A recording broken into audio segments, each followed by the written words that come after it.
students, welcome back to Computer Science Exam Crack channel. So in the last video we were discussing about the normalization. What is normalization? And we already have discussed different forms of the normals.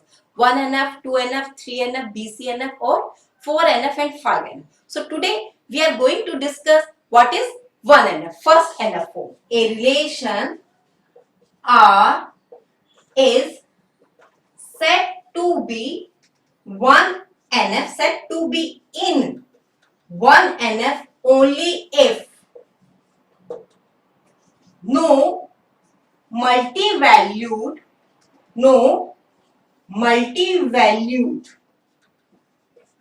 attributes exist in relation R. Fine. So 1NF क्या होता है? कब बोलते हैं आप कोई भी relation को कि ये 1NF में है? तभी बोलते हैं जब कोई भी उसमें उस रिलेशन में कोई भी एट्रीब्यूट ऐसा ना हो जो मल्टी वैल्यूड हो. अब मल्टी वैल्यूड क्या होता है अभी बताती हूँ एग्जांपल की हेल्प से. So you can also right every attribute must have single value. ठीक है, आप इस डेफिनेशन को इस तरीके से लिख सकते हैं, इस तरीके से भी लिख सकते हैं. ठीक है, अब मल्टी वैल्यूड के बारे में डिस्कस करते हैं. मल्टी वैल्यूड क्या होता है? This is student relation R and in this we have three attributes: SID, SNAME and phone number. So first of all you need to identify which attribute has multi value. So you can easily check or identify phone number is an attribute that has multiple values. So you can say this is multi valued attribute. और अगर ये relation में कोई भी ऐसा attribute है जिसमें multi valued है तो आप इसे 1NF में नहीं कह सकते. So we need to convert this relation into 1NF. Fine. So process to convert any relation R in 1NF. तो क्या प्रोसेस रहेगा आपका किसी भी रिलेशन को 1NF में कन्वर्ट करने का? तो सबसे पहले देखिए जो हमारा ये इनिशियली रिलेशन था इसमें हमारे पास एक फंक्शनल डिपेंडेंसी है SID डिटरमाइंस SNAME. ठीक है, क्योंकि यहां पर मेरे पास यूनिक वैल्यूज हैं S1, S2, S3. SNAME multiple हो सकते हैं, फोन नंबर मेरे पास मल्टीपल है ही.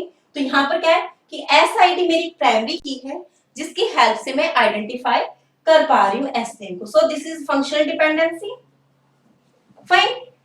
सो in step 1 write down step 1. See students, so in step 1 this is SID, SNAME, phone number.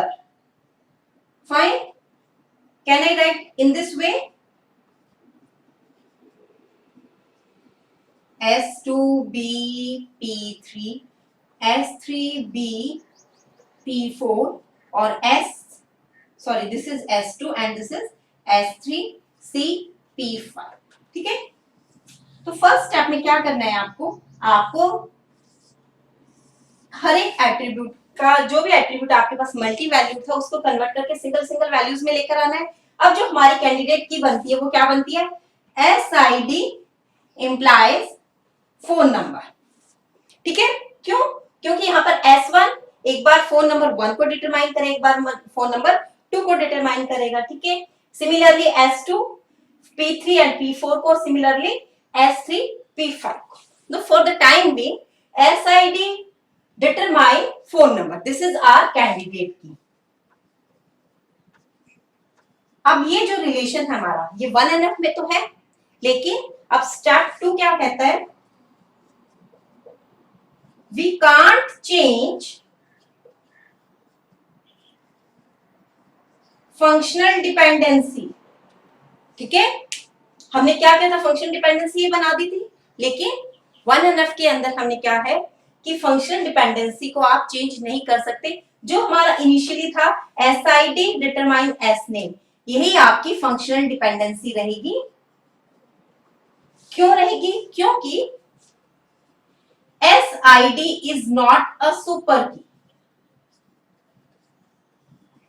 SID is not a super key. अगर ये SID super की होता तो हम डिपेंडेंसी को चेंज कर सकते थे, क्योंकि हमारा प्राइम एट्रीब्यूट क्या था, यहाँ पर भी SID है, यहाँ पर भी SID है, लेकिन SID सुपर की नहीं है। सुपर की के बारे में मैंने अपने प्रीवियस वीडियोस में बताया था। सुपर की क्या होती है, की that identify all attributes in a relation is called the super की। लेकिन SID आपके पास है, SID से या तो आप एस नेम को आइडेंटिफाई कर पा रहे हैं या फोन नंबर को आइडेंटिफाई कर पा रहे हैं, तो आपको SID आपकी सुपर की नहीं है, तो इसीलिए आप इसकी फंक्शनल डिपेंडेंसी को चेंज नहीं कर सकते। In the 1NF form what we have to do, first this is our relation student.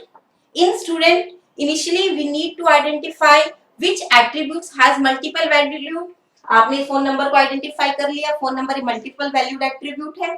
उसके बाद स्टेप 1 में क्या है, जो आपका मल्टीपल वैल्यूड एट्रीब्यूट है उसको क्या करो, एक कैंडिडेट की में कंसीडर करते। कैसे, SID determines the phone number.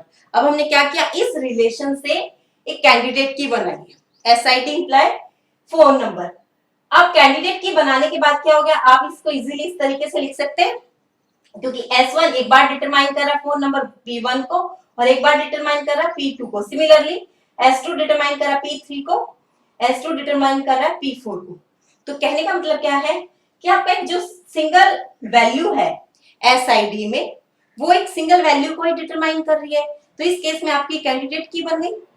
अब ये जो रिलेशन आपके पास आया that is in 1NF form. 1NF की क्या पहचान होती है कि कोई भी ऐसा एट्रीब्यूट नहीं होना चाहिए जो मल्टी वैल्यूड है।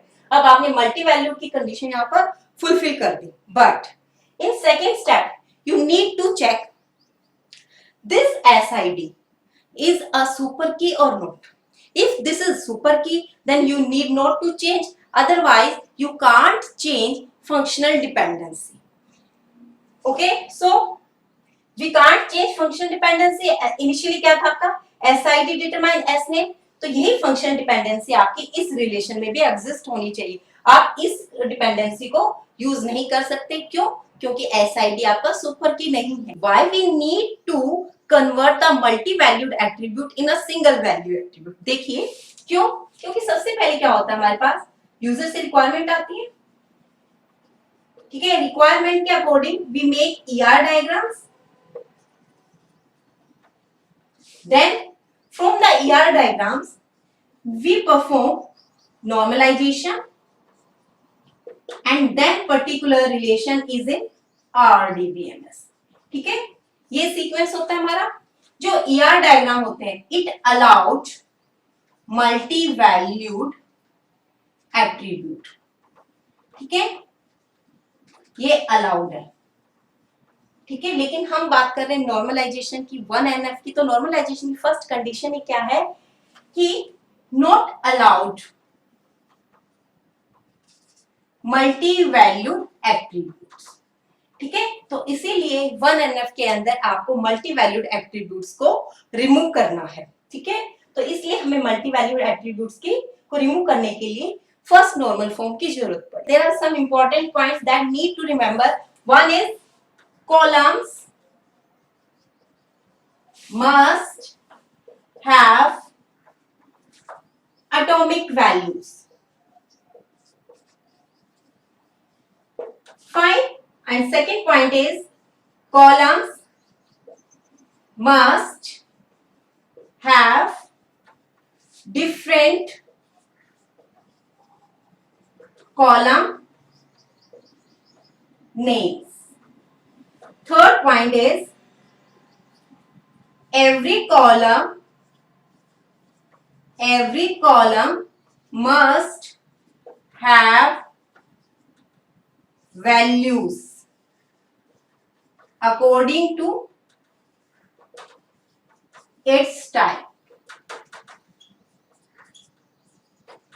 So students, these are the three most important points that you need to remember. First is columns must have atomic values, means every intersection of rows and columns there should be one value, ठीक है। क्योंकि जो हमारा first आपने देखा था, जब हमने स्टूडेंट रिलेशन लिया था, वहां पर क्या था, फोन नंबर में 2 वैल्यूज थी, तो वहां पर क्या एटॉमिक वैल्यूज होनी चाहिए, सिंगल वैल्यूज होनी चाहिए। Columns must have different column names, it means every column has unique name in a relation, ठीक है।